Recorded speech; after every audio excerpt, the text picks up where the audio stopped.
Bonsoir à toutes et à tous, merci d'être là pour cette nouvelle session en présentiel du séminaire Babylone, Psychanalyse et Littérature.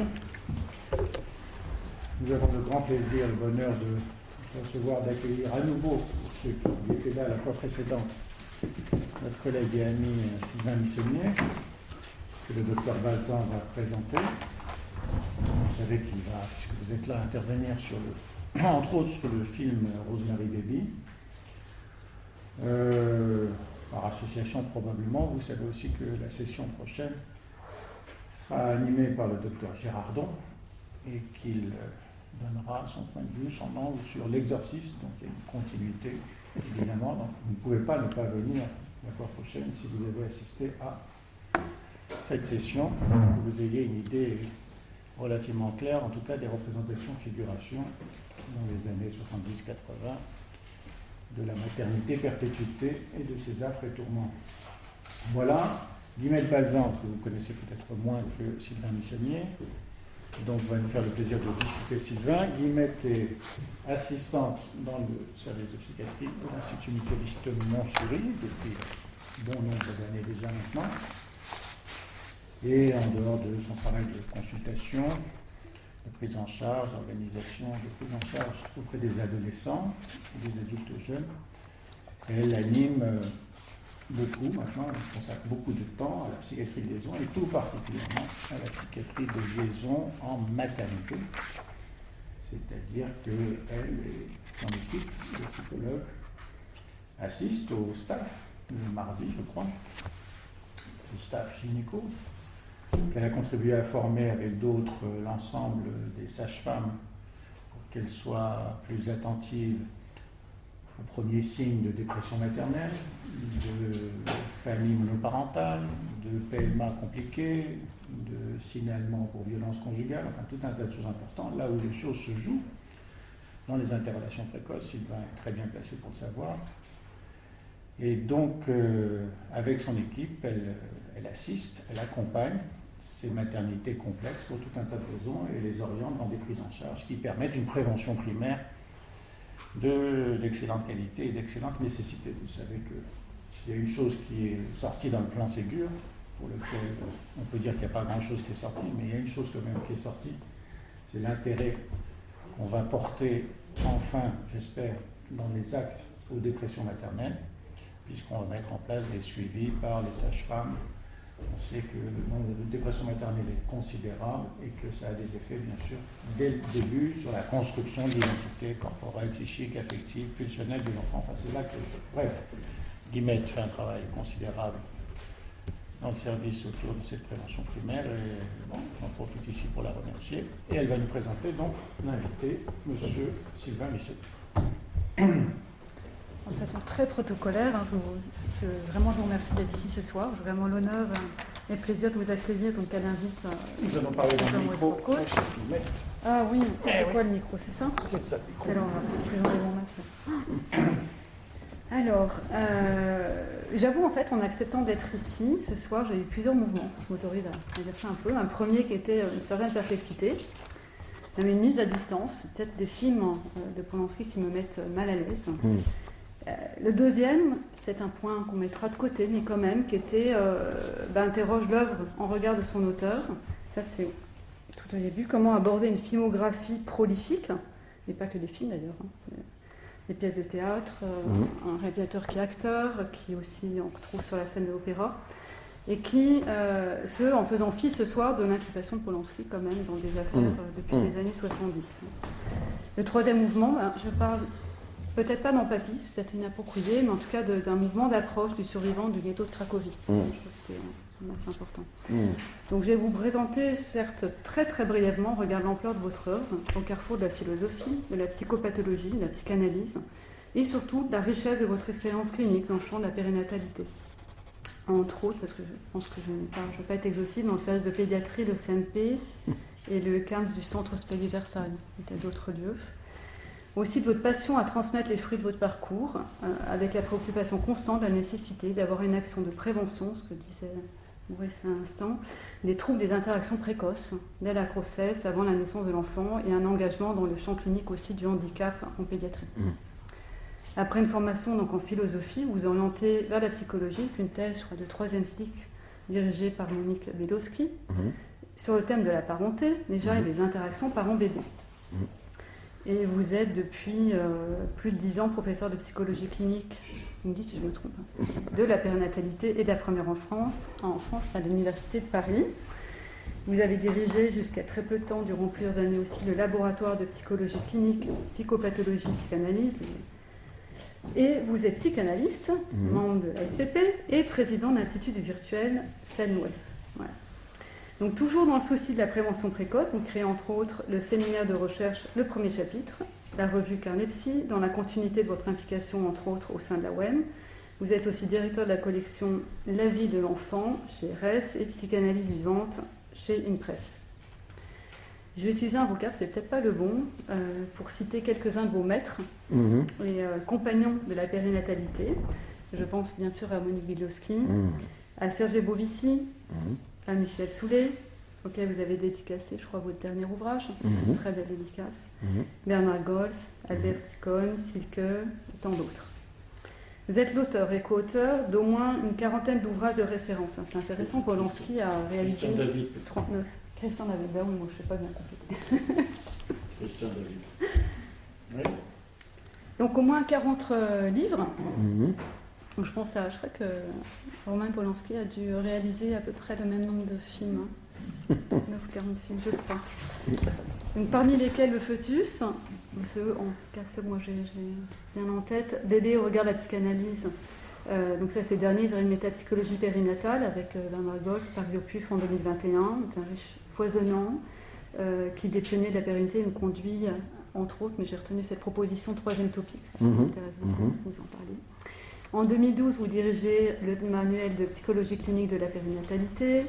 Je retiens aussi ce livre avec, à quatre mains, je dirais, avec Sébron, ce dialogue avec un gynécologue obstétricien, vraiment qui met bien en avant la manière dont vous travaillez depuis le début et cette nécessité de travailler à plusieurs autour du bébé.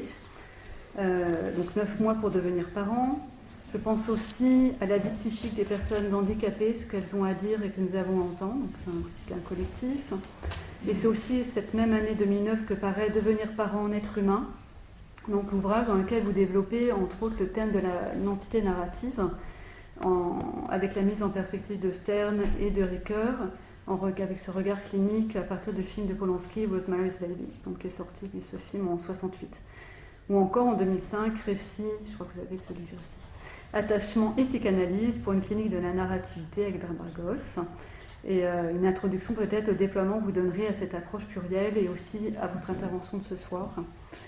Je ne veux pas m'empêcher aussi de citer la consultation thérapeutique périnatale, un outil très précieux pour les périnatalistes, paru en 2003 puis qui est réédité en 2015 aux Poches, dans les éditions de Poche. Alors en introduction aussi, je voudrais juste dire un petit mot de la clinique de la périnatalité, puisque, comme le disait Maurice, c'est une clinique que j'ose pouvoir dire partager un tout petit peu avec vous depuis quelques années. Oui. Donc c'est votre terrain de prédilection et vous soulignez, vous avez toujours souligné l'importance du travail en équipe pluridisciplinaire pour l'accompagnement des patients. Et notamment, j'apprenais à l'instant que ça fait de nombreuses années aussi que vous animez un groupe de pères, d'apprentis de papa, en soulignant que de plus en plus on parle moins des interactions, même des unités mère-bébé, mais parent-bébé. C'était très important de considérer cette triade et pas seulement une triade. Bon, c'est une clinique quand même, et moi je trouve que ça va être peut-être en lien avec ce que vous pourrez nous dire de ce film. On est en présence d'une certaine crudité du réel, parfois des caractères d'urgence. On est confronté au dilemme entre garder une certaine distance et puis on est dans des zones de totale confusion. On vit des identifications très fortes et multiples. Je ne cite pas, il y a une proximité de la mort et de la vie. Et des manifestations, notamment dans des manifestations cliniques, sont facilitées par cette transparence psychique que décrit Monique Belowski. Et ces manifestations défient la psychopathologie. On peut se dire par moments quel nous on est en train de naviguer avec nos patients et l'équipe de la maternité. entre parfois un vécu toute puissance et puis la prise de conscience qu'il y a une grande fragilité là qui se joue. Les symptômes peuvent être très bruyants, témoins de remaniements intenses, psychiques et somatiques durant cette période, et parfois aussi témoins d'une souffrance nécessitant une prise en charge parfois thérapeutique. Et ça pose souvent, ces cliniques, la question de la frontière entre le normal et le pathologique dans une temporalité qui défie les capacités d'élaboration psychique. Un troisième petit point d'introduction, peut-être celle ou ceux qui nous rassemblent ici, Rosemary, son bébé et Polanski. Donc vous avez choisi ce thème et à nouveau, j'avoue être bien perplexe parce que je me suis demandé comment vous alliez réunir dans cette salle de conférence à la fois Sylvain Missonnier, Paul Ricoeur, Daniel Stern, Rosemary et son bébé, et peut-être d'autres. J'attends ce que vous allez à qui vous allez nous présenter. Donc, Rosemary's Baby, c'est un film tourné en 68, ce que je disais tout à l'heure, et qui porte Polanski au fait de sa gloire hollywoodienne. Il s'agit, peut-être moi j'ai toujours ce fait-là en tête, du dernier film réalisé du vivant Sharon Tate, la femme alors de Polanski, qui a été assassinée peu après, en 69, dans des conditions dramatiques, peut-être que vous savez, et dévastatrices pour Polanski. Le script est une adaptation d'un thriller fantastique, un livre, un best-seller d'Ira Levin. Et je plante un peu le décor, mais c'est très très sobre. Je pense que vous continuerez à le faire. On est à New York, on est en 65, c'est l'automne. Et le réalisateur nous plonge dans un huis clos mettant en scène un jeune couple, lequel, peu après son installation dans un appartement à Manhattan, décide d'avoir un enfant. La caméra de Polanski suit les méandres de la future maman, jouée par Mia Farrow, Rosemary, accompagnée de son mari, Guy, incarné par John Cassavetes. Une première question en introduction de votre conférence. Je précède la discussion. Auriez-vous choisi ce scénario pour récit de vos interactions, je ne sais pas si c'était précoce, avec la philosophie, Ricoeur, la psychologie du bébé et de la parentalité, Daniel Stern, qui vous ont mené à votre exercice clinique auprès des parents devenir, de l'humain à naître, en référence à l'ouvrage Devenir parent en être humain, que vous avez écrit, cité précédemment, où vous déclinez en particulier ce thème de l'identité narrative et son apport en périnatalité, annoncé au programme de cette soirée. Donc je ne prolongerai pas davantage cette introduction pour nous offrir le plaisir de vous écouter et nous conter cette histoire. Merci infiniment, Guillemette. Bon, Elle t'a beaucoup lu, hein. C'est incroyable. Je peux pas dire que je suis émerveillé parce que ce serait un petit peu... Peut-être tu peux dire à la salle quand est-ce que tu dors. Oui. Parce que là, ça fait 40-50 livres, là, non hein? Non, mais j'ai une période de ma vie où j'étais très malade, mais bon, je vais beaucoup mieux maintenant, je vous rassure. Mais je vais vous dire pourquoi. C'est-à-dire que j'ai fait un AVC, j'ai eu très peur, j'ai frôlé la mort, j'ai eu 1 mois de réanimation, enfin, et puis de médecine intensive que je ne souhaite vraiment à personne. Et maintenant, je suis beaucoup moins fou, je suis beaucoup moins maniaque, je suis moins malade, quoi. Je vais mieux. J'ai des états de conscience différents, je dors plus. Et le travail. Bon, alors je me permets de le dire, parce que je pense qu'ici, comme dans beaucoup de cénacles de psy, il y a sûrement beaucoup de malades comme je l'étais il y a peu, et je les invite à se surveiller, à bien écouter les messages corporels, à dormir beaucoup et à être vraiment vigilant, à ne pas dépasser des frontières qui n'en valent pas la peine, parce que finalement, il faut que la vie reste un marathon et pas un 100 mètres, sinon ça n'a pas grand intérêt. Donc, j'ai redécouvert les week-ends, par exemple. J'ai vécu pendant 30 ans sans l'idée que les week-ends existaient. Et là, maintenant, j'ai redécouvert ce que c'est que la ponctuation des week-ends. Et si vous n'avez pas cette ponctuation, c'est déjà un facteur de risque. Bon. Alors, donc, d'abord et surtout, te remercier, Maurice, pour ce que tu fais maintenant à l'échelle parisienne. Et c'est vrai que Babylone et littérature, c'est devenu, et c'est en train de s'installer sociologiquement dans notre communauté comme ça, c'est devenu un endroit où la vieille dame psychanalyse ne se mamie-daniélise pas, quoi. C'est-à-dire, elle ne devient pas agressive en agressant. Vous savez, dans le film de Châtillaise, Mamie Daniel, elle est redoutable parce qu'elle attaque Odile, et Odile, c'est vraiment la brave fille qui a envie de la balader dans sa bagnole.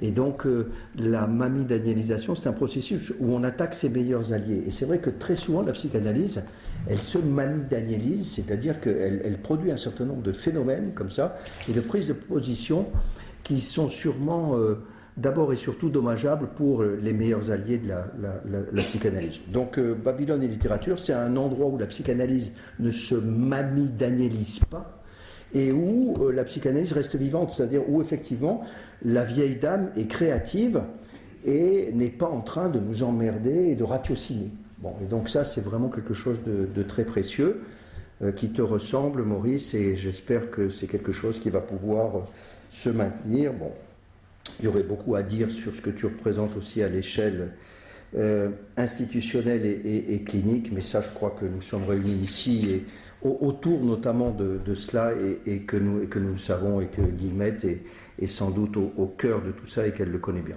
Donc moi je suis très touché par les mots de Guillemette. Alors je lui disais en préambule, quand je voyais le nombre de pages, je disais c'est plus la peine, ma mère est morte. Mais bon, c'est comme quand je vais au restaurant à côté de la fac et que le restaurateur italien me sert du professeur en veux-tu, en voilà. Donc je lui dis la même chose, je lui dis mais ça aurait été formidable si j'avais pu venir avec ma mère et que vous fassiez votre numéro, mais malheureusement elle est partie. Bon. Mais cela dit, ça me touche. Pourquoi ça me touche? Parce que Guillemette, tu es devenue une vraie périnataliste sur la place de Paris et que ça m'intéresse vraiment de savoir qu'est-ce que tu penses de tout ça. Et que bon, donc je sais que tu t'occupes de la maternité ici, et donc ça pour moi c'est une raison unique et suffisante pour qu'on puisse échanger. Et d'ailleurs il faudra que pour le match retour tu viennes au séminaire du premier chapitre nous raconter les histoires que tu voudras bien venir partager avec nous, parce que c'est vrai que tu as vendu la mèche déjà. La clinique périnatale, elle est très darwinienne, c'est-à-dire que on ne peut pas faire semblant. Enfin, c'est une clinique qui met à l'épreuve les amortisseurs de vie de façon très cynique et très redoutable. Et notamment parce que la vie et la mort, effectivement, sont dans une proximité qu'on connaît si on est cultivé et que dans la gare des Michards, dans la vraie vie ou dans la littérature, on connaît la tragédie.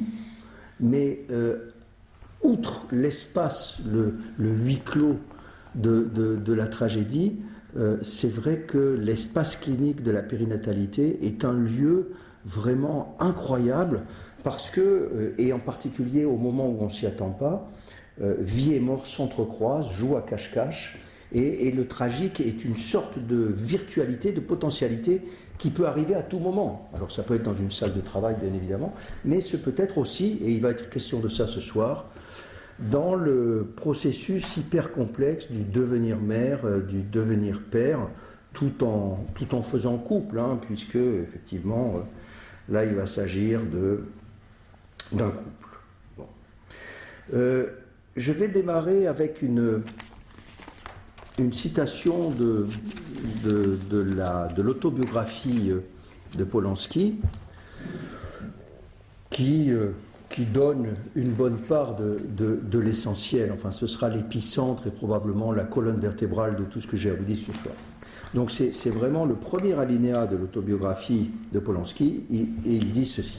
« Aussi loin que je remonte dans mes souvenirs, la frontière entre le réel et l'imaginaire a toujours été désespérément brouillée. » Il est vraiment, là je pense, dans un aveu qui est tout à fait authentique et puissant, et à plusieurs reprises, quand on lit son autobiographie, on s'aperçoit que c'est une récurrence.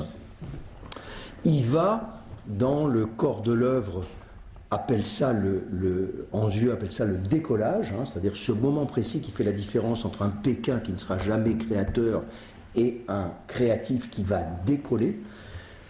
Polanski n'a de paix et de cesse que de dire que ce qui le fait décoller, c'est quand il y a cette incertitude entre le réel et l'imaginaire, qu'il en ressent corporellement et psychiquement la confirmation, et qu'à partir de là, il le dit très clairement, il peut imaginer quelque chose que je vais déployer, c'est pour ça que je peux me permettre dans un premier temps de vous le conceptualiser, mais rassurez-vous, on va démonter, déconstruire l'objet et on va essayer de voir qu'est-ce qu'il y a dedans.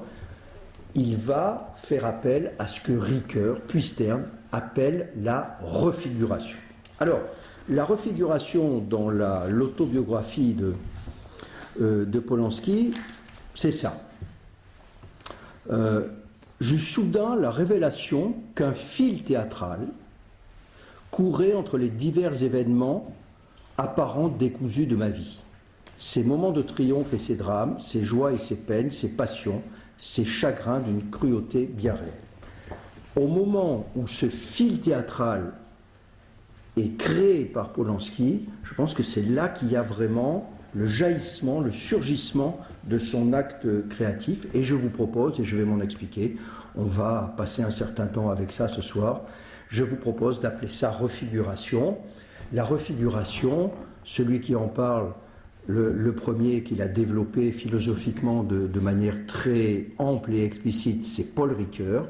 Et puis, et comme bébologue, ça nous intéresse, Daniel Stern, en essayant de décrire vraiment les premières émergences symboliques du bébé, eh bien, est allé chercher chez Paul Ricoeur ce concept de refiguration pour décrire, on peut le formuler comme ça va vous paraître plus clair tout de suite, pour mettre en intrigue. Et la mise en intrigue correspondant au fil narratif de Polanski, c'est-à-dire mettre, plus exactement relever le défi d'envisager des lignes de continuité au milieu de ce qui est au départ et spontanément brut de pomme, une forme de chaos indescriptible. Et tant qu'il n'y a pas eu ce travail de refiguration, eh bien, on peut imaginer que la symbolisation, et a fortiori la créativité, ne peut pas montrer le bout du nez. Hein. C'est-à-dire qu'il y a vraiment un travail, alors disons-le encore plus simplement grâce à Paul Ricoeur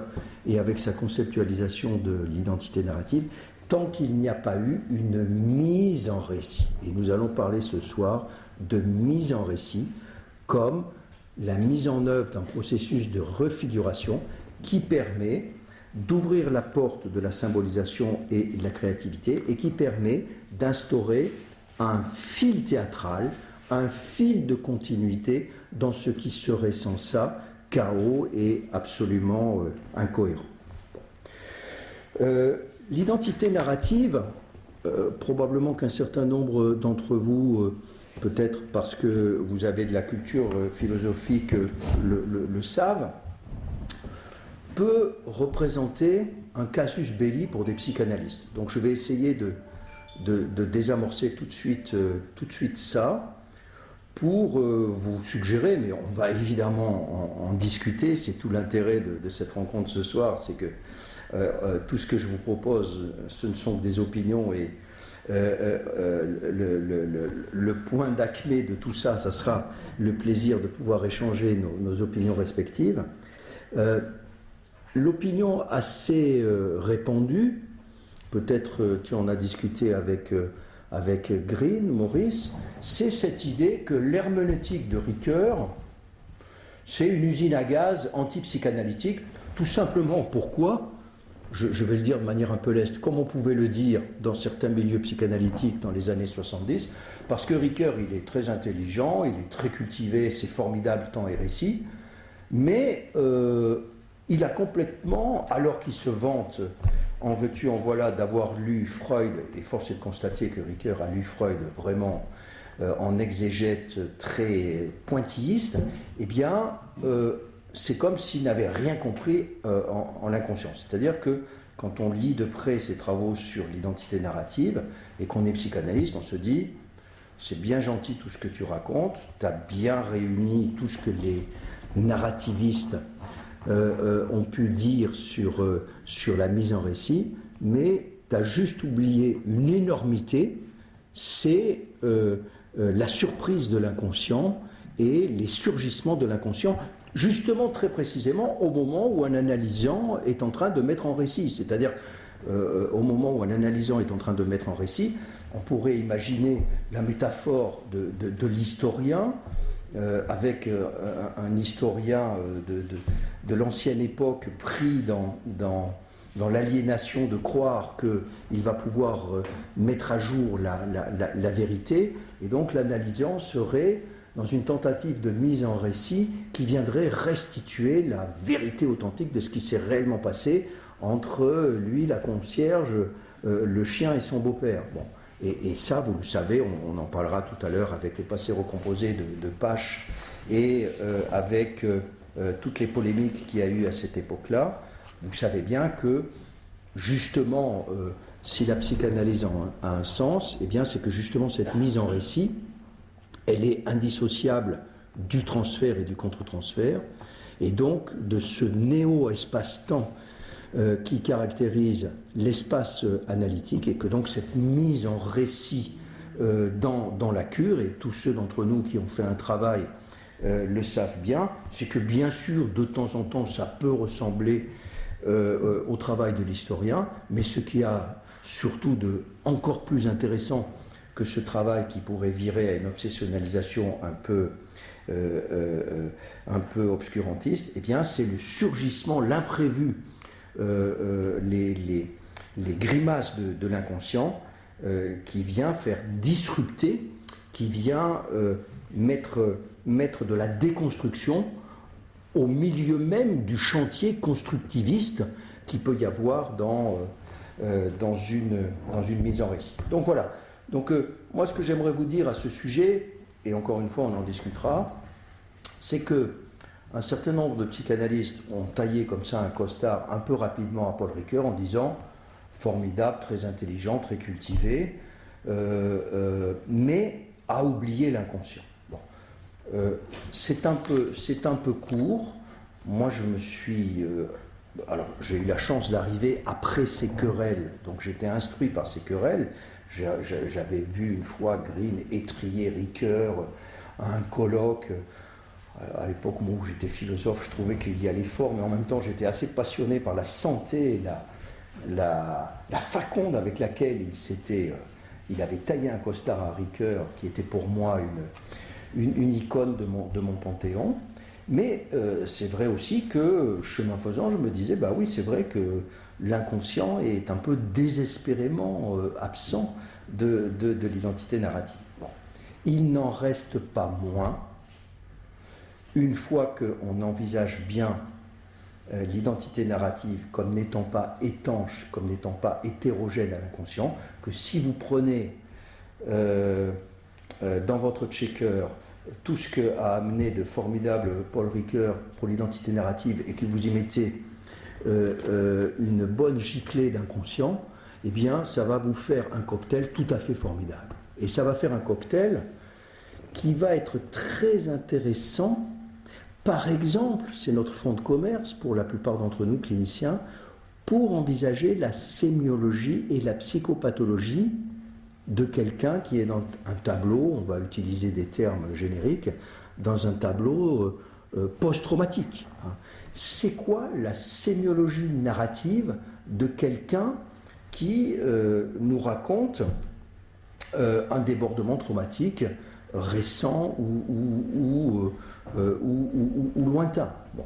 Il y a un certain nombre de travaux qui existent à ce sujet, à mon avis pas assez, et il me semble que la psychopathologie ne s'est pas suffisamment emparée de cela. C'est-à-dire que c'est un petit peu comme si sur la psychopathologie du traumatisme, alors qu'on est dans une tradition psychiatrique à la française où la sémiologie a été hautement prise au sérieux et où un certain nombre d'orfèvres au XIXe siècle ont fait de magistrales descriptions sémiologiques de ce sur quoi ils discutaient après psychopathologiquement, eh bien, moi je dois dire que sur le discours en tant que tel, sur les narratifs, on est très souvent bloqué sur un certain nombre d'archétypes.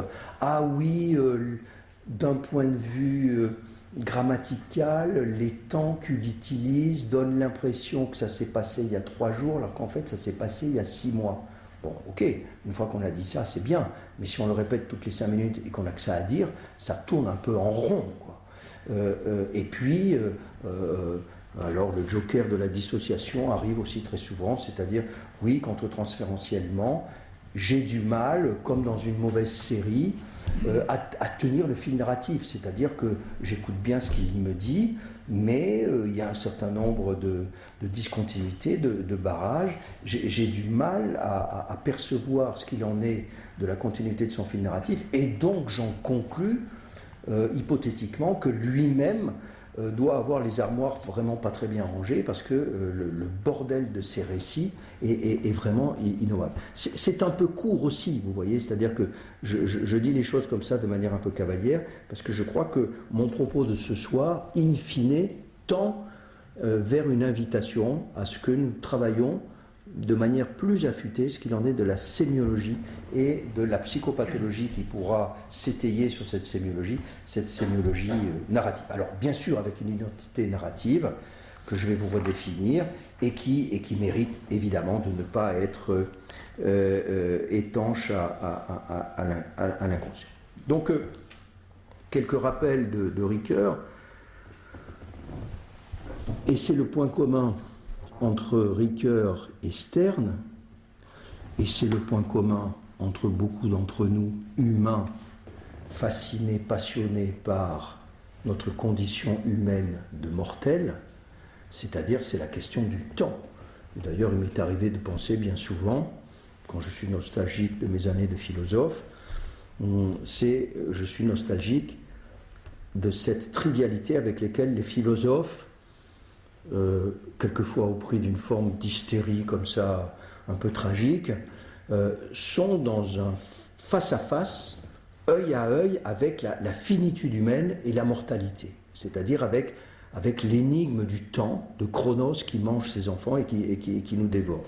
Bon, et je dois dire qu'avec mon histoire d'AVC, je m'en excuse, j'ai un petit peu sauté à pieds joints dans la flaque tout à l'heure, mais je pense véritablement que oui, en effet, quand on a affaire à des humains qui relèvent le défi d'explorer la complexité, eh bien, cette finitude humaine est peu ou prou toujours là. Alors, comme facteur d'impatience à la création, ou comme facteur de dépressivité, sinon de dépression, mais en tout cas, elle est omniprésente chez Ricoeur et elle est omniprésente chez Stern. Et Ricoeur, après ces années d'apprentissage de philosophe, on arrive à dire que ce qu'a trouvé de mieux à travers les différentes cultures et les différentes civilisations, l'humain, pour le terme qu'il utilise, c'est apprivoiser. Donc autant vous dire que la bestiole est sauvage. Pour apprivoiser le temps, ce qu'a trouvé de mieux l'humain, c'est le récit, c'est la mise en récit.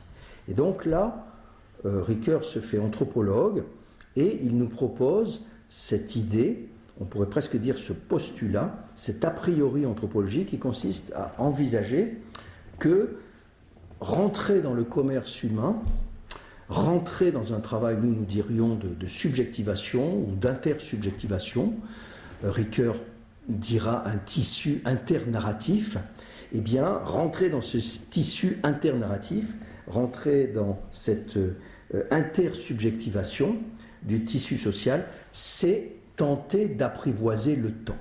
Et c'est vrai que vous allez voir que ce qu'il y a d'intéressant avec Stern, c'est que Stern, lui, et c'est vraiment typique de sa personnalité, de sa créativité, il a fait des propositions très théoriques, étayées des observations du bébé. Il a vraiment décrit l'ontologie de ce qu'il a appelé l'enveloppe proto-narrative ou pré-narrative, qui est l'archéologie de l'identité narrative.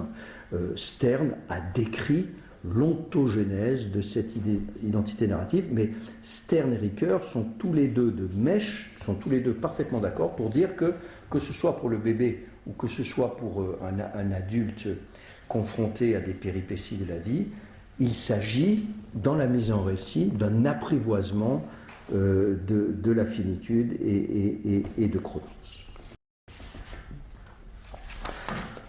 Ricoeur, pour ne pas le caricaturer de trop, et notamment c'est ce que j'aurais aimé répondre à Green si j'avais été pas en culotte courte à l'époque, c'est que Ricoeur, en dehors de ses grands ouvrages de temps et récit, de ses 3 tomes de temps et récit, mais il faut vraiment lire un peu obsessionnellement son œuvre, a décrit un certain nombre de modalités de souffrance du récit. Donc je vais les citer très rapidement, et puis vous irez voir si ça vous intéresse, parce que je crois qu'on a là un certain nombre d'éléments qui peuvent être tout à fait conséquents par rapport à l'invitation que je faisais tout à l'heure d'avoir une sémiologie plus musclée pour étayer une psychopathologie de la narrativité, notamment des personnes qui ont traversé des épreuves traumatiques. Ricoeur décrit d'abord l'impuissance à dire. Elle s'exprime électivement dans l'espace du corps et plus spécifiquement du visage. Bon, vous connaissez les travaux sur le visage, sans doute, et c'est vrai que pour peut-être les pédopsychiatres et les psychologues qui travaillent avec les enfants, on a ce genre de choses. C'est-à-dire que c'est une consultation de la semaine dernière à Necker. Donc je vous la fais courte. C'est un enfant de 3 ans qui, quand on est un peu plan-plan, un télo avec lui, et qu'on lui dit comment il s'appelle ton frère, il répond très bien. Et puis quand on joue avec lui et qu'on essaye de mettre en scène ce qui motive la consultation, il a un frère qui a une maladie génétique, des parents super inquiets, et donc lui, le seul moment où il peut avoir un peu ses parents pour lui tout seul, c'est le soir quand il les pousse à bout et qu'enfin il est pris dans le lit des parents.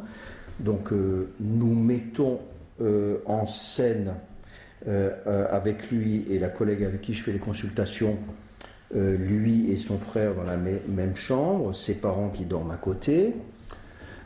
Et là, je commence à faire jouer au poupon le rôle de cet enfant qui veut à tout prix rejoindre le lit de ses parents. Eh bien, je l'invite à mettre des mots sur ce que je joue, et cet enfant ne peut pas. C'est-à-dire que la seule chose qu'il est capable de faire, c'est d'avoir des mimiques. Il peut avoir des esquisses de mouvements du corps qui sont parlants, mais il n'arrive absolument pas à utiliser le stock lexical et les émergences syntaxiques dont il est pourtant détenteur. Donc là, on est vraiment dans une impuissance à dire. Alors, dans un contexte qui est très particulier, c'est la 2e consultation qui me voit. On vient de mettre en œuvre une séparation avec ses parents, c'est-à-dire après un quart d'heure avec les parents, j'ai demandé aux parents d'aller dans la salle d'attente pour observer ce qui se passe quand il y a une séparation, et puis pour me retrouver seul avec lui. Donc c'est une situation qui est décidément pas banale pour un enfant de 3 ans, mais j'observe que le décalage entre ce qu'il en est de ce qu'il peut me dire quand il est en présence de ses gardes du corps et ce qu'il peut me dire quand il est tout seul, et que je mets en scène l'épicentre de ce qui motive la consultation, là je sens chez lui quelque chose qui est une impuissance à dire. Bon. Donc Ricoeur décrit ça avec beaucoup d'acuité. La déchirure qui s'ouvre entre le vouloir dire et l'impuissance à dire. Donc il insiste, Ricoeur, sur la déchirure, c'est-à-dire la souffrance que contre-transférentiellement je ressentais très fort avec cet enfant, c'est-à-dire que je sentais vraiment l'écart qu'il y avait avec son envie de répondre à mon invite, de mettre des mots sur cette situation complexe, mais effectivement il n'y arrivait pas. Et probablement qu'il n'y arrivait pas par une sorte de saturation d'affect. Peut-être que j'étais allé un petit peu trop vite. C'est d'ailleurs ce que je me suis dit en me disant que j'étais un petit peu impatient, que j'étais allé un peu vite en besogne, et que sans doute qu'il fallait que j'envisage une stratégie peut-être plus douce et plus progressive. Deuxième type de souffrance de la narrativité que décrit Ricoeur, ce sont les désastres du raconté. Donc il insiste sur le fait que là, on est dans le tissu internarratif, on est vraiment dans l'intersubjectivation, et Ricoeur dit « La souffrance y apparaît comme une rupture du fil narratif. Cette rupture condamne à l'empire de l'instant. » Et ça, je pense que pour nous, cliniciens, des sujets qui sont condamnés à l'instant, c'est-à-dire qui sont justement privés de ce travail du fil théâtral, de la refiguration, qu'on sent comme ça, contre-transférentiellement avec un certain effroi, parce qu'on se dit que ça doit être terriblement angoissant, qui sont effectivement dans ce temps suspendu, où effectivement tout ce que racontent les philosophes sur l'apprivoisement du temps, et notamment à travers le passé, le présent et le futur, et l'anticipation, tout ça est désespérément absent, et on est vraiment dans un présent infini, et vraiment redoutable, quoi. Un réel absolument inénarrable. Bon. Donc, Ricoeur insiste sur cette prison de l'instant.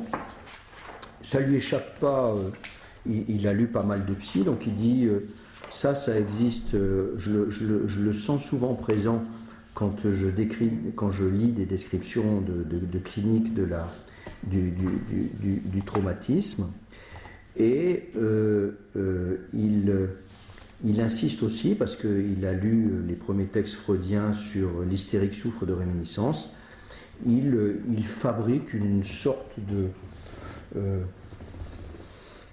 théorie, de répétition de la théorie freudienne sur la répétition traumatique, et il considère vraiment que là le sujet est pris dans un cercle vicieux, et il raconte que ce désastre narratif a un pouvoir de destruction dans la famille.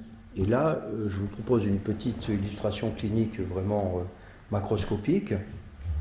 C'est l'histoire d'un enfant qu'on nous amène pour des troubles du sommeil. On va s'apercevoir en fait que ce sont des terreurs nocturnes. Et là aussi, je vous la fais courte. Donc, au bout de 3-4 consultations, on va apprendre que le grand-père de l'enfant qui consulte a fait la guerre d'Algérie, qu'il a vu des atrocités.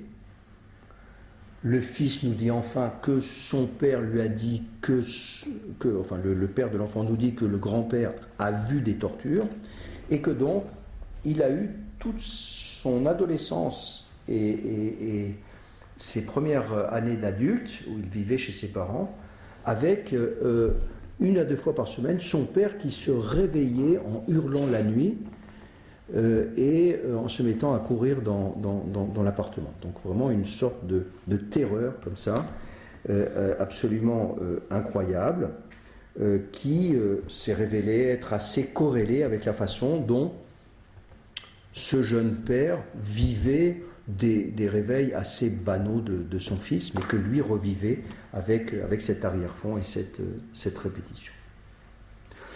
Alors, maintenant, dernière catégorie de souffrance du dire, selon les mots de Ricoeur, ce qu'il a appelé l'impuissance à s'estimer soi-même. Elle renvoie à la souffrance infligée à soi-même comme un autre, donc la formule a fait Florès. Et là, on est dans la dépressivité, sinon la dépression. Ici, la perte de l'estime de soi peut être ressentie comme un vol ou un viol exercé par l'autre. La plainte circulaire de la victime contre les méchants frise le délire et témoigne de la nature profonde de la récrimination. Donc là, on frôle le caractère paranoïaque, et on est dans quelque chose qui va être utile tout à l'heure avec Rosemary, parce qu'effectivement, on va s'apercevoir que Rosemary, plus elle est privée de la possibilité de se raconter, eh bien, plus son monde interne et son monde externe va devenir schizoparanoïde et va devenir effectivement extrêmement inquiétant, et va s'installer effectivement une forme de paranoïa assez redoutable, dont Polanski a l'art de nous suggérer qu'on n'arrive pas à savoir si effectivement c'est de l'imaginaire ou si c'est du réel. Et là, je dois dire que Polanski est très fort pour arriver, nous, spectateurs de ce film, à nous faire douter. C'est-à-dire qu'à certains moments, je crois que sa technique est là, il nous donne des éléments en faveur du réalisme de ce que redoute Mia Farrow, c'est-à-dire d'être sous la coupe de satanistes qui veulent qu'elle ait un enfant avec le diable. Et puis à d'autres moments, effectivement, il met en scène, à travers les relations avec son mari ou avec les voisins, un certain nombre d'éléments qui vont frontalement aller à l'encontre de cette théorie. Et on s'en aperçoit d'ailleurs en regardant le film assez bien, parce que ce sont des moments où on sent une sorte d'apaisement, c'est-à-dire on se dit, comme quand on se réveille d'un mauvais cauchemar, on se dit, ah ben oui, bien sûr, tout ça, ce n'était que de l'imagination. Voilà. Alors, bon, je vous l'ai dit, Stern a vraiment pris chez Ricoeur cette notion de refiguration, mais j'aimerais vous en donner quelques descriptions telles que Stern nous les concocte, parce que je pense que c'est vraiment, pour vous donner l'hypothèse que je vais défendre avec Rosemary's Baby, c'est-à-dire que je pense que ce film est une illustration spectaculaire de la lente descente aux enfers, c'est le cas de le dire, d'une jeune femme, Rosemary, Mia Farrow dans le film, donc l'actrice, qui est privée successivement de tous les supports, les alter-ego avec qui elle peut avoir une mise en récit. Donc vous allez voir, je vais vous détailler ça. Le vieil ami Hutch, et puis son mari, et puis son obstétricien.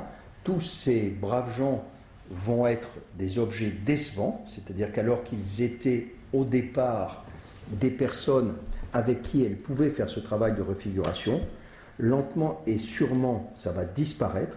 Et là, Polanski est redoutablement fort et cynique pour nous montrer et nous permettre de nous identifier à qu'est-ce que c'est qu'une femme enceinte qui, alors qu'elle a terriblement besoin de ce travail de refiguration et de mise en récit, s'en trouve systématiquement, parce que objet d'un complot satanique, eh bien, va se retrouver systématiquement privée de cette possibilité de tissu internarratif. Voilà. Donc, je vais, si vous me le permettez, peut-être vous raconter un petit peu Rosemary, vous montrer quelques extraits du film. Et là, bon, permettez-moi de faire comme un parent avec ses enfants, même si vous n'êtes pas des enfants, je vais vous raconter Rosemary, mais bon. Donc, il était une fois Rosemary Woodhouse, elle est jeune, belle et insouciante, et elle est fraîchement mariée, Guillemette l'a dit tout à l'heure, avec Guy, un type sympathique, un acteur. Il tourne dans des spots publicitaires, c'est pas terrible, mais on sent qu'il a du tempérament, il a l'air intelligent, et on se dit que probablement la trajectoire de sa carrière est en bonne voie. Enfin, c'est l'impression qu'il me fait en tout cas. Bon. Au tout début du film, c'est une affaire d'immobilier, et c'est vrai que une des stars du film de Polanski, c'est ce fameux immeuble dans lequel le film a été tourné. Immeuble, on va y arriver dans un instant, qui a une histoire satanique très, très particulière. Et donc il y a une sorte de préexistence, de préconception, avant même que ce jeune couple n'ait choisi de louer l'appartement dans cet immeuble. Effectivement, l'immeuble, lui, existe déjà. Et Hutch, quand il sera encore vivant, parce qu'il va perdre la vie, le principal allié de Rosemary, va justement avertir Rosemary, avec beaucoup de terreur dans le ton, en lui disant, mais tu te rends compte, tu habites un édifice au passé tristement célèbre. Le fondateur d'une secte satanique, Marcato, y a habité et péri. Et récemment, avant que vous vous installiez dans cet immeuble, il y a eu 2 sœurs infanticides et cannibales qui ont récemment défrayé la chronique. Ces anecdotes, et là Polanski est justement très fort avec la technique que je viens de vous élaborer pour contrer ça, c'est-à-dire qu'on voit le jeune couple dans l'émerveillement de l'installation, donc elle a fait toute belle des étagères qu'elle a recouvertes d'un tissu, d'un papier collant. Et lui, il a préparé un petit dîner et ils font l'amour à même le sol dans le salon. Et on sent effectivement que le couple est dans ce qu'on appellerait un peu platement une sorte de projet d'enfant, même s'il n'est pas explicitement évoqué à ce moment du film. Bon. La vie continue. Rosemary rencontre une jeune femme dans la laverie de l'immeuble. Et là, on commence vraiment à rentrer dans l'inquiétante étrangeté, parce que cette jeune femme, elle est chômeuse, elle est toxico, et quand elle parle à Rosemary, elle lui raconte des choses quand même assez inquiétantes, et notamment par rapport aux voisins immédiats qui habitent juste à côté de Rosemary et de son mari. Donc là aussi, Polanski nous donne à voir et entendre un certain nombre d'éléments qui marquent l'arrêt devant le caractère assez bizarre et saugrenu de cette voisine dans la laverie, et puis en même temps désamorce ça. Sauf qu'un soir où ils rentrent l'un et l'autre, le jeune couple, d'une sortie pour aller dîner au restaurant, eh bien, devant l'immeuble, il trouve allongée, écrasée par terre, elle s'est défenestrée, la jeune fille en question. Donc là, effectivement, tout de suite, il y a un premier coup d'effroi qui vient percuter, le spectateur. Merci beaucoup, Sylvain. Alors, nous avons un début de discussion. Oui, ça va être difficile, hein, d'intervenir après vous. J'essaie de rebondir, parce que les concepts aussi que vous avez présentés au début, c'est quand même bien complexe. Oui. On n'est pas philosophe, entre autres, c'est pas votre expérience. Mais du coup, parce que j'avais vu beaucoup de choses, j'avais plein de questions à vous poser, je pense qu'on va être un peu juste en temps. On pose les questions qui fâchent. Alors, c'est pas une question qui fâche, d'abord je vous remercie énormément de tout ce que vous avez pu là, nous apprendre, me montrer en tout cas. Et peut-être, moi, c'est le côté un peu le contrepoint, vous en avez touché un mot très bref tout à l'heure, que je me suis demandé, mais en fait, si Rosemary n'était pas en très bonne santé, en fait. C'est-à-dire que une lecture du film mais pas une lecture, la manière dont moi j'ai éprouvé le film, finalement. Où je la suivais, et peut-être parce qu'en écho, finalement, les femmes qu'on rencontre ont une certaine, je sais pas, manière de jouer les choses. Vous parlez tout à l'heure de crudité, on est dans une grande proximité de la vie et de la mort. Et puis, du coup, pour illustrer ça, moi je reprenais un peu les termes, en fait, de Winnicott, mais repris par Régine Prat, vous savez, de folie normale, inévitable, folie ordinaire, la maladie normale de la mère. Et que effectivement, Polanski ne nous chante pas une jolie petite histoire. En tout cas, c'est comme les contes qui nous disent des choses aussi horribles avec des mots très gentils et des musiques très douces. Et du coup, je voulais partir. Il y a un élément, et c'est intéressant parce que du coup, avec la dernière séquence, on arrive vraiment là. Le film se termine au noir sur une berceuse, chantée par Mia Farrow. C'est un choix de Polanski, c'est quand même pas rien. Tout à fait. Donc je ne sais pas si lui, de façon subliminale ou autre, il y a quelque chose quand même d'un film narratif. Il décolle pas, et en même temps, moi je trouve qu'il décolle. Sur le plan sensoriel, c'est quand même très très important. Je crois que vous l'avez bien décrit dans cette construction d'enveloppe proto-narrative de Cerne, en fait. Et ces premières interactions, en fait, merveilleuses quelque part, qui se préparent là. Et donc cette berceuse, moi j'ai repéré du coup qu'elle intervenait à plusieurs moments dans le film. Et je vous le dis de manière assez brute comme ça. On l'entend avec le générique, mais avant la première image, au noir. Et puis on a ce très long plan séquence. Et j'étais étonnée parce que c'est exactement la même musique au début et à la fin, alors qu'au début, mais c'est sans doute à cause de ce qui est filmé, et encore non, là aussi on termine sur les toits au-dessus de New York. Oui. Et on a ce long plan séquence qui est un peu serpente, et moi j'avais trouvé que c'était un peu inquiétant ce début de film, je ne sais pas pourquoi. Alors que la musique est en ton majeur, c'est une voix, cette voix qui murmure d'une maman là, comme ça qui pourrait être apaisante. Donc on a ce début-là, et puis après on retrouve exactement le même rythme, mais je crois un tempo un peu plus rapide, mais avec une version assez romantique, avec des violons, à l'annonce du diagnostic de la grossesse. Donc elle est avec Guy. Ensuite on l'a au début du 3e trimestre. Elle prépare, et là bon, je trouve qu'on a des préoccupations primaires. Hein. Et même à un moment, elle rêve au prénom, tel prénom, tel prénom, des éléments de rêverie. Donc elle prépare la chambre du bébé, le lit, la layette, ils amènent, ils portent le berceau, le couffin. Et on a les mouvements du berceau qui accompagnent la musique, en fait, la reprise de la version romantique. Et à l'approche du terme, on a à nouveau, lorsque la Rosemary, on l'a vu d'ailleurs, au moment où elle rêve de cet enfant, qui est absolument le bébé imaginaire par excellence, qui n'est pas du tout celui qu'on va retrouver tout fripé, trou noir contre soi, et entouré des amis Béa, c'est merveilleux, c'est fabuleux, effectivement l'instinct maternel, on devient mère tout de suite. Moi je trouve que c'est ça que ça évoquait pour moi, et qui s'interrompt. On a juste ce début de la berceuse. Donc c'est le moment où elle est réfugiée chez le docteur Hill qui finalement va la remettre dans les mains de l'affreux docteur Sargent. Qui est un nouveau traître, c'est-à-dire elle a un premier gynéco-obstétricien qui est plutôt sympa, etc. Elle se retrouve sa Perstine qui est satanique de chez satanique. Elle essaye de revenir chez le premier la reçoit, lui fait une petite piqûre, et téléphone à son collègue qui vient la chercher, et il y a une scène dans la voiture terrifiante, horrible, où effectivement le médecin satanique ramène Rosemary chez elle, et donc elle a fait tout ça pour rien, alors qu'elle espérait pouvoir se sortir de ça grâce à l'alliance avec le premier obstétricien. Et là on a encore une version, la berceuse.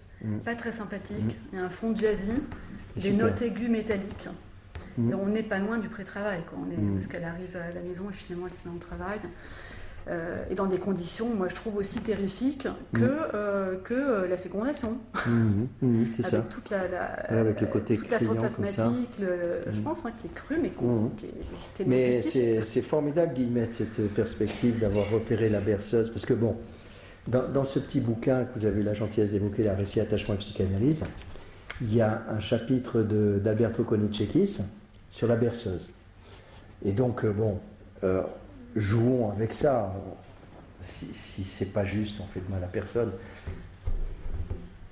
On pourrait, pour tirer les choses vers le haut et vers l'esthétique et la tendresse, on pourrait imaginer que, au-delà de tout ce que j'ai dépensé comme énergie pour vous convaincre du fait que on avait là un désastre narratif, et que effectivement Rosemary était de plus en plus dans une psychopathologie périnatale redoutable, parce qu'elle n'avait personne avec qui élaborer sa réalité interne et sa réalité externe. C'est vraiment bien de tout ramener à l'idée que, avec cette berceuse, peut-être aussi, et je pense que Polanski serait avec nous, il serait très preneur de votre proposition, c'est parfaitement légitime, au regard du film, d'imaginer aussi que tout ça, de toute façon, sont des projections psychopathologues, et que cette femme, elle est paranormale. Et d'ailleurs, c'est bien ça le coup génial de Winnicott, avec son explication de la procréation maternelle primaire,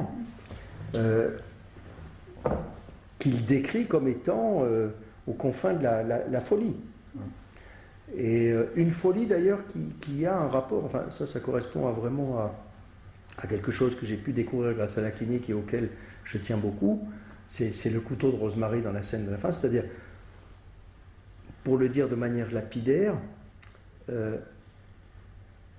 pour que le droit pour une mère accéder à la préoccupation maternelle primaire, c'est-à-dire accéder à la possibilité d'être la mère de son enfant, eh bien, la meilleure façon de le démontrer, c'est d'avoir le droit de le tuer, quoi. C'est-à-dire que le droit de vie est finalement indissociable du droit de tuer. Et donc la Rosemary, elle arrive avec un grand couteau, on ne sait pas très bien, enfin il y a un danger qui plane, et puis ça se termine effectivement avec quelque chose qui ferait ronronner les attachmentistes, quoi. Mais il me semble que la menace de tuer est bien là, et cette menace de tuer, et j'ai pas besoin de t'en convaincre toi, parce que c'est ton fonds de commerce en ce moment en clinique périnatale. Quand on est avec une jeune mère sympathique, névrotico-normale, qui a la capacité de mise en récit, voire même une certaine forme de poésie qui lui permet de mettre des mots pointus, futés, sensibles et de partager les affects sur sa préoccupation maternelle primaire, eh bien, nous qui réceptionnons, qui accusons réception de ça, il y a des moments, on se dit, mais comme d'ailleurs avec certains borderline, il y a certains moments contre-transférentiellement, on dit elle est complètement à l'ouest, elle est complètement décompensée, elle délire, et puis à d'autres moments on se dit, mais non, tout ça ne monte pas sur tes grands chevaux psychopathologues, tout ça fait partie de la complexité, de l'amplitude des variations de la normale chez la névrotico-normale qui alors, bon, certains insisteront sur l'orage hormonal en postpartum, d'autres insisteront sur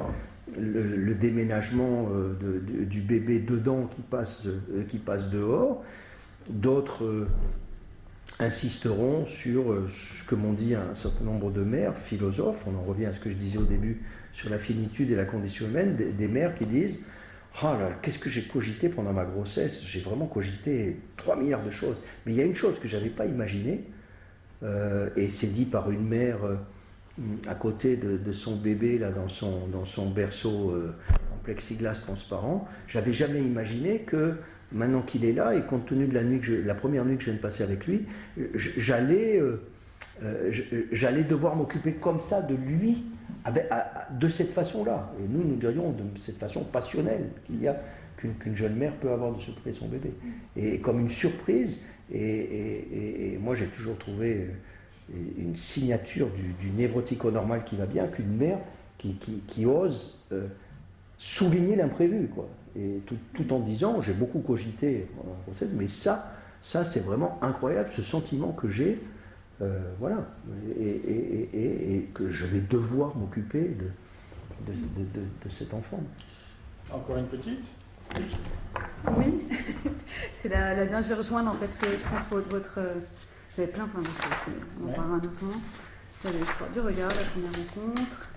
Oui, c'est parce que vous aviez bien souligné, bien, je ne devrais pas dire bien, parce que je n'ai pas de propos comme ça à tenir. Vous rappeliez l'ambivalence, l'ambiguïté. Chez Polanski, j'ai relevé exactement la même citation. Et il ajoutait, d'ailleurs, il continuait, je pourrais continuer, il m'a fallu presque une vie pour comprendre que c'était là la clé de mon existence même. Bien joué. Cela m'aura valu plus que ma part de chagrin, donc il veut dire dès les premières lignes dans son autobiographie, d'affrontement, de catastrophe et de déception. L'art et la poésie, la fantaisie et l'imaginaire m'ont toujours paru plus réels que les étroites limites du monde. Je vivais dans un monde à part, etc., etc. Parce qu'il a commencé très tôt à faire le guignol dans sa classe, repéré comme racontant bien des histoires, et du coup, très rapidement, il y a un premier rôle dans le théâtre pour enfants de sa vie. Il a eu l'occasion fait le larron, et il a eu des opportunités de décollage très, très précocement. Très, très précocement. Entre eux, dans un registre où on sent que c'est entre une survie et une créativité. C'est-à-dire que là, il y a un cheveu entre survivre et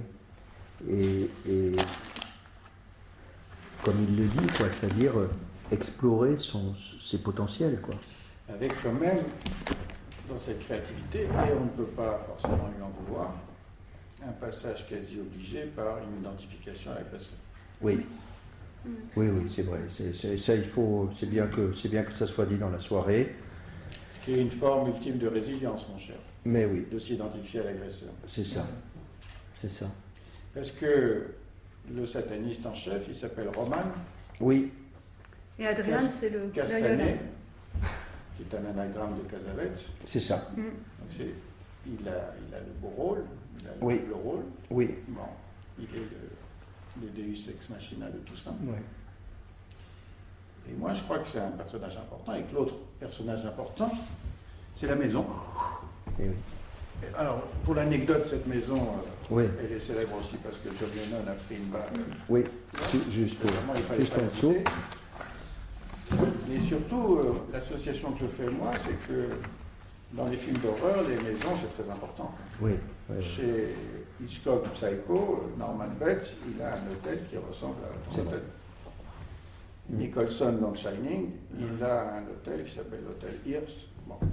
Ou John Turturro dans Barton Fink, il a un hôtel qui s'appelle Hearst. Bon. Et alors pour moi, c'est cette maison, c'est la mère. Oui. C'est la mère de Ouais, c'est la maison mère, oui. Ouais. Et une maison mère qui était. C'est celle qui sécrète d'émotions inconscientes qui font agiter tous ces personnages. C'est ça. Bon, Et d'ailleurs, le couple s'appelle Woodhouse. oui. Hein. Il a comme ça des signifiants qui circulent partout. Oui. Alors pour l'identification à l'agresseur, je reviens en arrière sur. Oui, mais c'est très important. C'est bien qu'on s'arrête là-dessus. Bon, alors, en tour d'âge, il a légèrement sadisé cette malheureuse, qui a, je ne sais pas si elle a un don d'actrice, ça c'est une affaire de goût. Ce qu'elle a, me semble-t-il, c'est elle a une innocence qui est aphrodisiaque pour tout pervers qui circule autour d'elle. C'est une femme enfant. C'est une femme enfant. Il lui coupe les cheveux, il la met dans tous ses états. Elle refuse de poser nue, donc elle est doublée, mais il tourne autour. Bon. Et puis il lui fait ce truc effarant, c'est que quand elle est au téléphone, la voix qui lui parle quand elle échange, c'est celle de Tony Curtis, qui est son ancien amant. Et il ne lui dit pas que c'est Tony Curtis. Et donc elle a un trouble, une dépersonnalisation. Bon. Et à chaque fois, il lui met il essaye de la troubler, comme il a troublé Catherine Deneuve dans Révolution, ou dans Oui, Quinzago. oui, oui.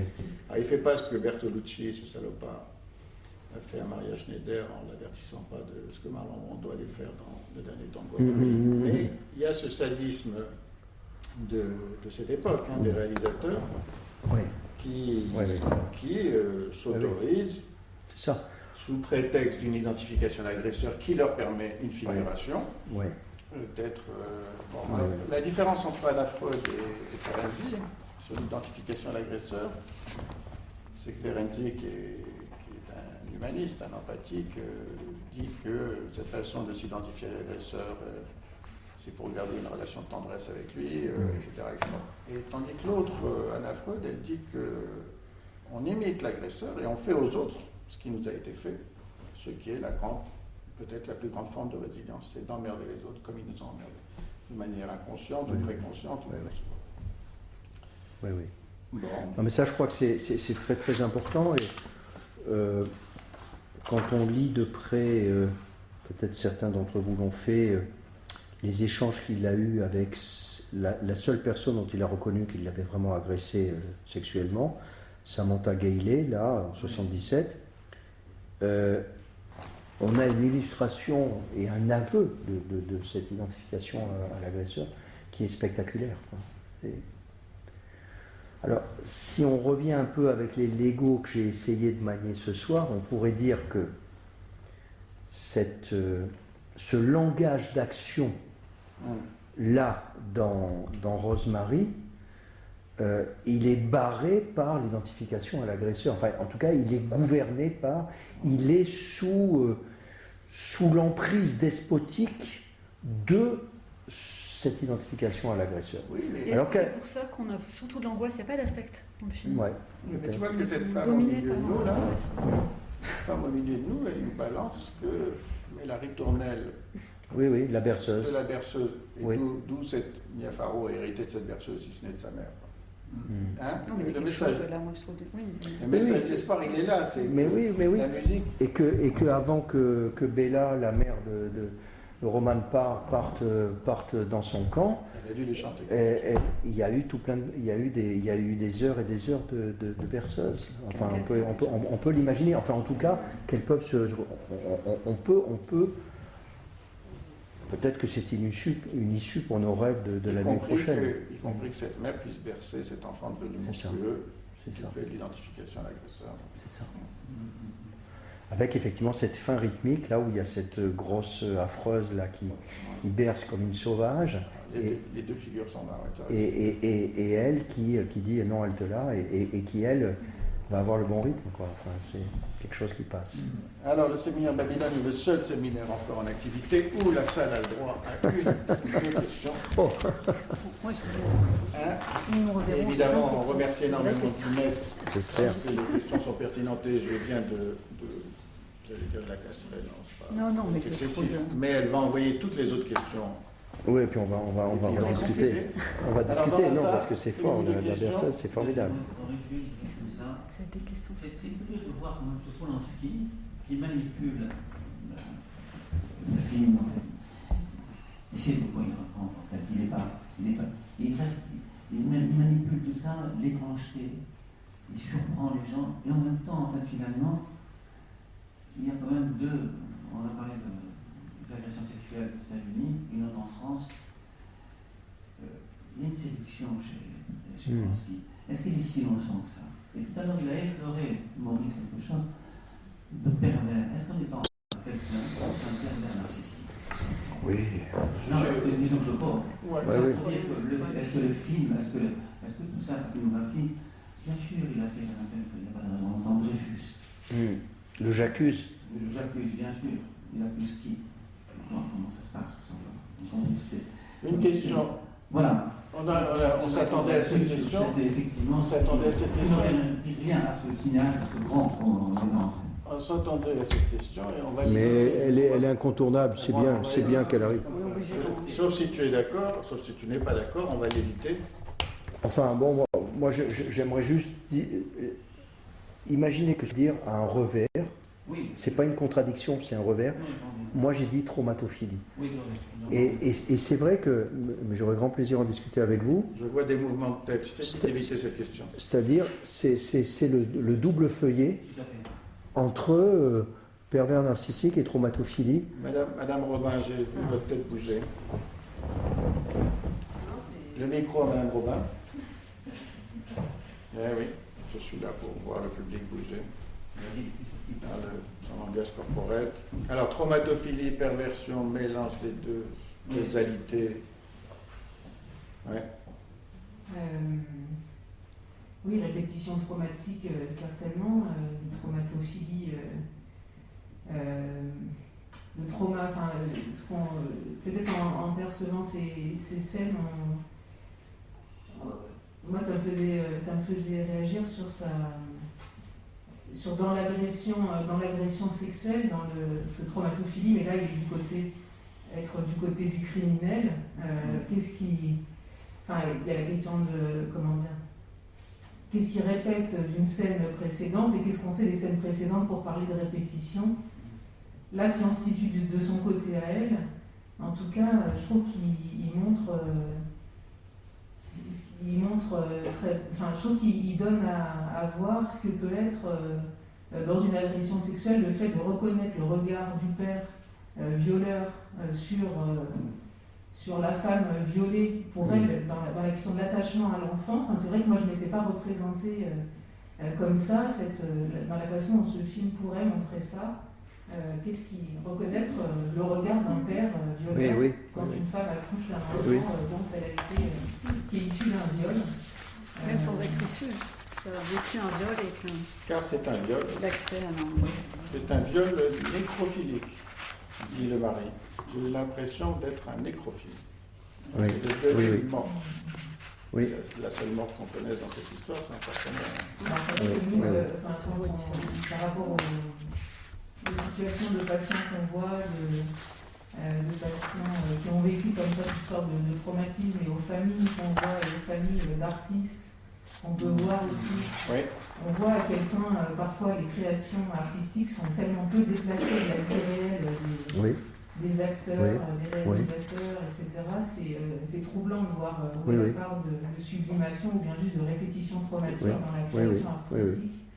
Ça, c'est l'autre côté, vous parliez des deux aspects de la réalité, l'autre côté de la psychiatrie, je trouve que c'est aussi de percevoir cet aspect-là, c'est à quel point le déplacement parfois est très mince et finalement ça fait parfois relativiser la part de créativité alors qu'il y a quand même une part de génie à retransmettre l'intensité de telle situation. Voilà, donc c'est juste troublant, mais dans le complexe. Est-ce qu'il gagne du terrain dans la répétition ou est-ce qu'il jouait à nouveau C'est ça. Alors oui, le service devient un peu spécialisé là-dessus, il faut bien le dire, sur perversion et créativité. C'est chromatophilie. Une autre question, et ça sera la dernière. Pour la route. Monsieur l'exorciste. Il y a un exorcisme. Nicolas Gérardon est là, donc c'est lui qui intervient la fois prochaine sur l'exorcisme. Donc si vous avez des questions, gardez-les pour la fois prochaine. Bon. S'il n'y a pas d'autres questions, je vais vous donner le mail de Sylvain, vous pourrez lui envoyer toutes vos questions. Oui. Il vous y répondra et on va le remercier beaucoup et à Guillemette aussi. Merci beaucoup. Merci. Merci. Merci de votre attention.